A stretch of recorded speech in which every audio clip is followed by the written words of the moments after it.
மக்கள் அனைவருக்கும் வணக்கம்.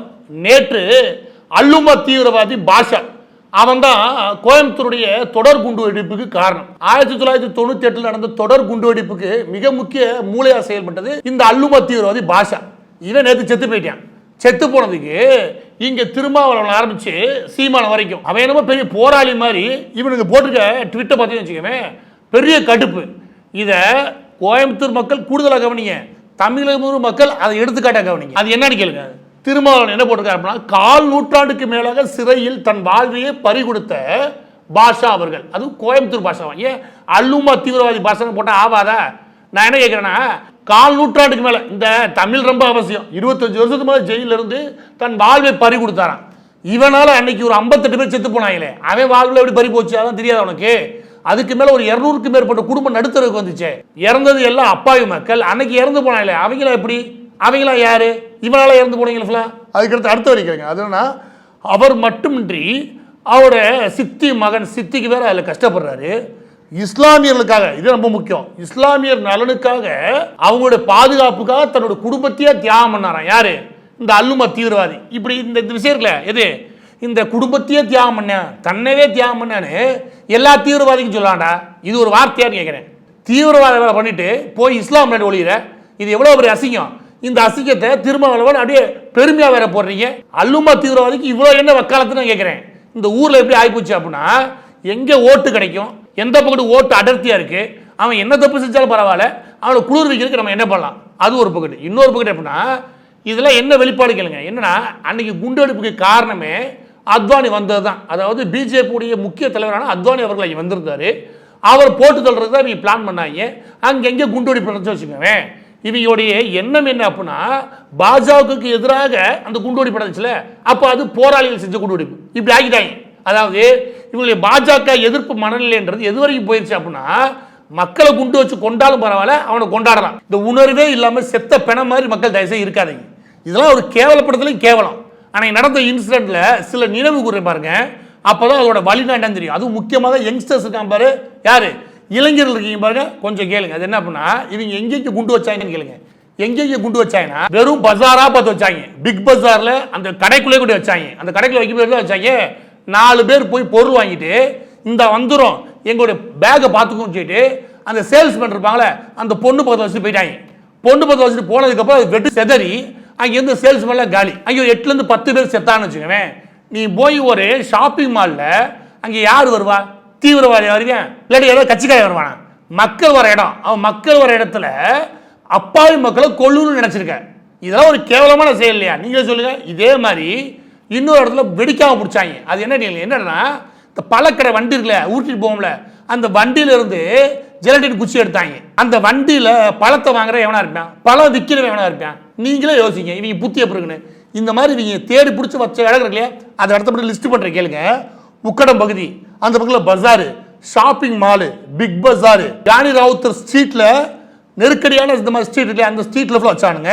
அதுக்கப்புறம் பஸ் ஸ்டாண்டு, அதுக்கப்புறம் கோயம்புத்தூர் ரயில்வே ஸ்டேஷன்ல இருக்கக்கூடிய பார்க்கிங் பண்ற இடம்ல, எது வாகனங்களை நிறுத்தும் அந்த இடம், மெடிக்கல் காலேஜ், ஏன் எல்லாரும் காயப்பட்டது மெடிக்கல் காலேஜ் தான் கொண்டு வாங்க. அப்போ அங்கே ஒரு குண்டு வை. நீ புத்தி எங்கே போயிருந்தா? அதாவது மக்கள் எல்லா போய் எங்கெல்லாம் கூடுவானோ அங்கெல்லாம் சாகணும் மக்கள். இதுதான் இவங்க எண்ணம். அன்னைக்கு 1998 குண்டுவெடிப்பு நடத்தும் போது இவங்க எண்ணம் வெறும் அத்வானி மட்டும் கிடையாது. அன்னைக்கு ஒட்டுமொத்த கோயம்புத்தூரும் மொத்தமாக அழியணும், இல்லாட்டி பொதுமக்கள் சாகணும். செத்தாதான் நம்ம பாடகை பிடிக்க முடியும் அப்படின்னு சொல்லி உருவாக்குறாங்க. எது இவங்க எவனும் சாகலை. இவங்க யார் யாரெல்லாம் மூளை செலவு பண்ண முடியுமோ அந்த சின்ன பசங்களை கூட்டு போய் 6 இஸ்லாமிய இளைஞர்களை செத்தா நினைக்கிறேன், அதில் மூளை செலவு பண்ணி உருவாக்குறாங்க. அன்னைக்கு செத்த ஃபுல்லா அப்பாவி மக்கள். இதுல ஒரு பஜார் பக்கத்துலலாம் அந்த வெடிகுண்டு வெடிக்கல, ஏகப்பட்டது பிடிச்சா வச்சுக்குவேன். ஒரு கார்ல சுமார் 70 கிலோ ஜெலட்டின் குச்சிகள், அதோட சேர்த்து அதை வெடிக்கக்கூடிய பொருள்கள், இதெல்லாம் மொத்தமாக கண்டுபிடிச்சானுங்க. அதை ரிமோட் கண்ட்ரோல் மூலம் வெடிக்க வைக்கணும். அது எப்படியோ வெடிக்காம போயிருச்சு. நம்ம லக்குன்னு வச்சுங்க, அது வெடிச்சிருந்து வச்சுக்கோங்க, குறைஞ்சபட்சம் 500 பேர் செத்து போயிருப்பான். இந்த லட்சணத்துல தான் அன்னைக்கு குண்டு வெடிப்பு நடந்துச்சு. இவ்வளவு பெரிய குண்டு வெடிப்பு நடத்தினவே அதுக்கு மூல காரணமா இருந்தவே இந்த பாஷா. யாரு? இன்னைக்கு இவங்க போராளி மண்ணாங்கட்டி தெரியாம அந்த பாஷா தான் மூல காரணம். அவங்களோட ட்ரிபிளிகன் வீட்டில இருந்து சுமார் 170 கிலோ ஜெலட்டின் குச்சி போன்றவை எடுத்தது மட்டும் கிடையாது. அவன் மைசூர் போய் எப்படி ஜெலட்டின் குச்சியில வாங்கினா, அது தவிர வெடிக்கக்கூடிய பொருட்களை எப்படி அங்கிருந்து வாங்கிட்டு வந்து இங்க சேகரிச்சான், பின்னாடி எப்படி ஜிகாதிகளை உருவாக்கினா, அதுக்காக கூட்டங்களை போட்டான். அதை எப்படி பிஜேபிக்கு எதிரான விஷயங்களை அவன் பரப்புனான். அதை வச்சு எப்படி அவன் மூலச்செலவு பண்ணி இளைஞர்களை அதில் பயன்படுத்தினான். இது முதல்கட்ட எல்லாத்துக்கும் ஆதாரம் எடுத்தாச்சு. எடுத்ததுக்கு அப்புறம் தான் 40க்கும் மேற்பட்ட குற்றவாளி சொல்றாங்க. அதில் ஏவன் குற்றவாளி யாரு? இந்த பாஷா. இன்னைக்கு பாஷாக்கு இன்னைக்கு திருமாவளவன் வக்காலத்து வாங்குற எதனால? நான் சொல்ல திருமாவளவனுக்கு என்ன மாதிரி என்ன வந்துருச்சுன்னா அப்படின்னா அது ஒரு அகம்பாவம் தான். அது என்ன அப்படின்னா நமக்கு ஜாதியை கட்டிருக்கு, நம்மளை எவனும் அசைக்க முடியாது, எல்லாம் நம்மகிட்ட வந்து கெஞ்சிக்கிட்டு இருக்காங்க.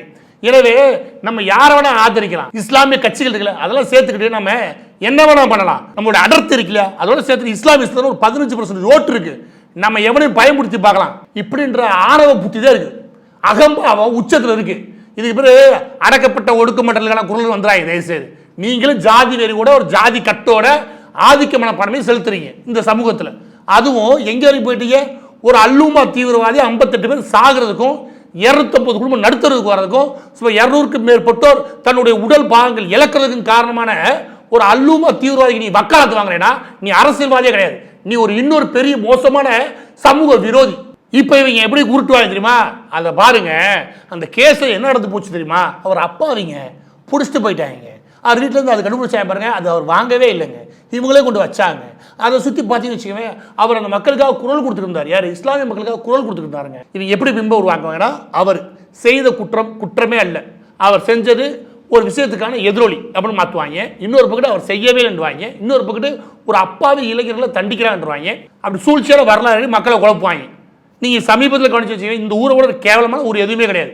ராஜீவ்காந்தை கொண்டவன் எழுதுறா. இத்தனை வருஷம் உள்ள இருந்தா மனிதாபிமானத்தில் வெளியே விடலாம். அதுக்கு அவங்க எப்படி பேரை மாற்றிட்டே பாருங்க. 5 பேர் விடுதலை, 7 பேர் விடுதலை, அதனால 7 பேர் விடுதலை, 5 பேர் விடுதலை எல்லாம் பிரதமரை கொண்டவன்டா.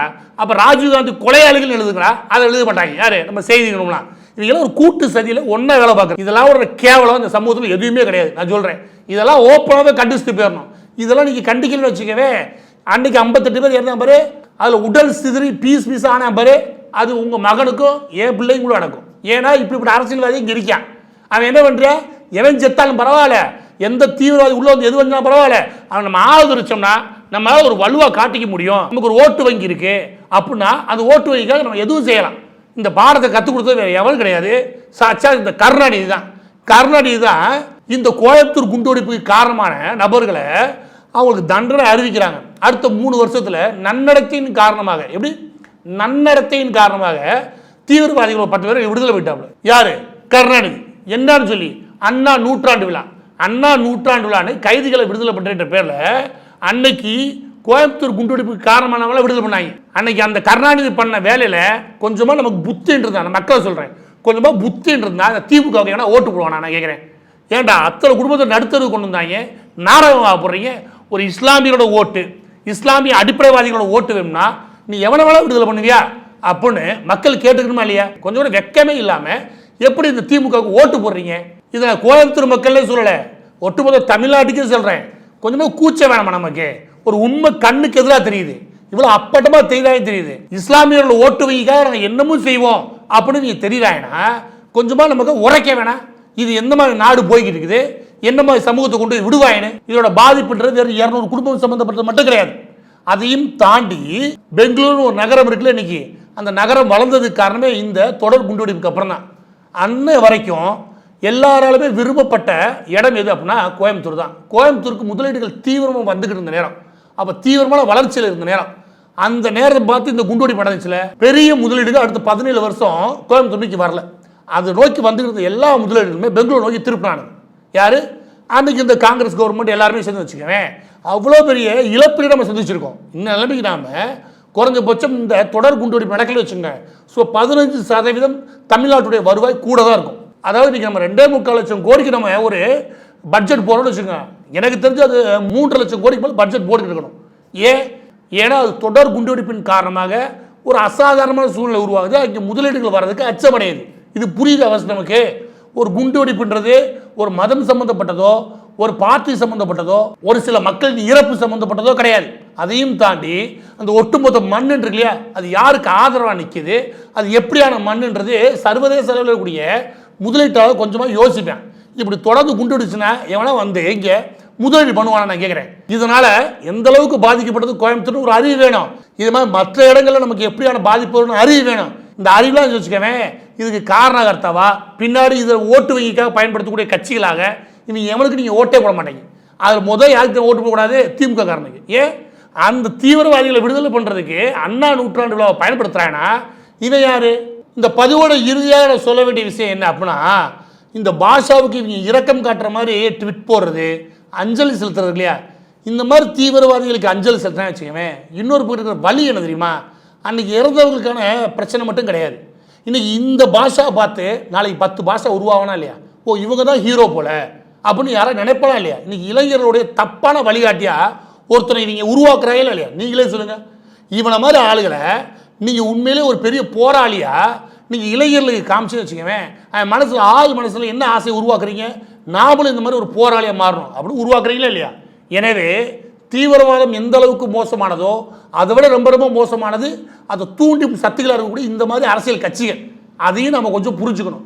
இது இஸ்லாமியர்களுக்கு நல்லது கிடையாது. இந்த மாதிரி ஒரு அரசியல் போக்கு இருக்கு இல்லையா, அது சமீப காலமாக அதிகரிக்குது. ஓட்டு வங்கிக்காக நம்ம என்னமும் செய்யலாம்ன்ற ஒரு கீழ்த்தரமான ஒரு அரசியல் போக்கு சமீப காலமாக அதிகரிக்குது. அதோட உச்சம் என்ன தெரியுமா? திருமாவளவன் போன்றவர்கள் தங்களுடைய ஜாதி வெறியை தாண்டி தனக்கு இன்னொரு ஓட்டு வங்கியை சேர்த்துக்கிட்டு பெரும் அரசியல் சக்தியாக நம்ம களத்தில் காட்டணுன்றதுக்காக மட்டுமே, வேறு எதுவுமே கிடையாது, அதுக்காக மட்டுமே எவன் செத்தாலும் பிரச்சனை கிடையாது. நாம் இங்கே ஒரு ஆதிக்கம் மிகுந்த நபராக காட்டணும், இவ்வளோதான். இந்த பா ரஞ்சித்து இவங்கெல்லாம் எப்படி திரைத்துறையை கெடுத்து குட்டிச்சலாக்குனாங்களோ அந்த கதையில் தான் திருமாவளவன் இந்த ஒட்டுமொத்த அரசியலும் கெடுத்து குட்டிச்சலாக்கியிருக்காரு. இவர் நல்ல அரசியலாம் பண்ணல. பட்டியல சமூக மக்கள்லாம் திருமாவளவன் பேர் நிற்கல எனக்கு தெரியும். அது குறிப்பிட்ட சமூகம் சொல்லுவாங்க, அது குறிப்பிட்ட சமூகம் நிற்கலை, அது எனக்கு தெரியும். ஆனால் இந்த ஆள் பட்டியல சமூகத்துடைய ஒட்டுமொத்த பிரதிநிதியாக காட்டி ஊருக்குள்ளே ஏமாக்கிறாங்க பிறகு அந்த போலித்தன்மையை நம்பக்கூடிய இளைஞர்கள் மற்றும் மக்கள் சொல்கிறேன், இந்த ஆள் ஒரு ஜனநாயக அரசியல்வாதியும் கிடையாது, இந்த ஆள் ஒரு எல்லா மக்களுக்கான அரசியல்வாதியும் கிடையாது. ஒரு ஜாதிய ஆதிக்க மனப்பான்மையோட, நான் திரும்ப சொல்கிறேன், தாழ்த்தப்பட்ட ஒடுக்கப்பட்ட மக்களுக்கான குரல்லாம் கிடையவே கிடையாது. ஊருக்கு எல்லா பாதி ரவுடி, சென்னைக்கு ரவுடி ஃபுல்லாக இவர் சம்மந்தப்பட்ட ஆளுக்கு தான் வச்சுக்கவேன். எனவே பா ரஞ்சித் திருமாவளவன் போன்றவர்கள் செய்கிறது ஆதிக்க மனப்பான்மையோட நமக்கு ஜாதி கட்டு இருக்கு, நம்மளால எதுவும் பேச முடியும், சட்ட ஆதரவு இருக்கு, எனவே எதுவும் செஞ்சு பார்க்கலாம் நிற்கிறாங்க. மக்கள் செய்ய வேண்டியது இந்த மாதிரி ஜாதி வெறி கட்சிகள் இருக்குல்ல, அது ஒட்டுமொத்தமாக புறக்கணிக்கணும். அதை விட ரொம்ப ரொம்ப முக்கியம், ஓட்டுக்காக நீ தீவிரவாதியாக இருந்துட்டு போ, ஒசமா பின்னோட ஓடி கூட போய்க்கோ, எனக்கு ஒன்றும் பிரச்சனையே கிடையாது. எனக்கு ஒரு 4 ஓட்டு கிடைக்கும்னா நக்கி புலப்பெஞ்சு நம்ம திமுக காரன் அவனுக்கு ஓட்டு போடுறது நமக்கு நாம கொள்ளி வைக்கிறது சமம். கடைசியாக ஒன்றேன்னு சொல்லி முடிக்கிறாது என்ன அப்படின்னா, சீமான் என்னன்னா, சீமானுக்கு இன்னொரு அப்பா, இது எனக்கு தெரிஞ்சு 27வது அப்பா நினைக்கிறேன், இன்னொரு அப்பா கிடச்சி போயிட்டார். அவர் அல்லுமா தீவிரவாதி பாஷா.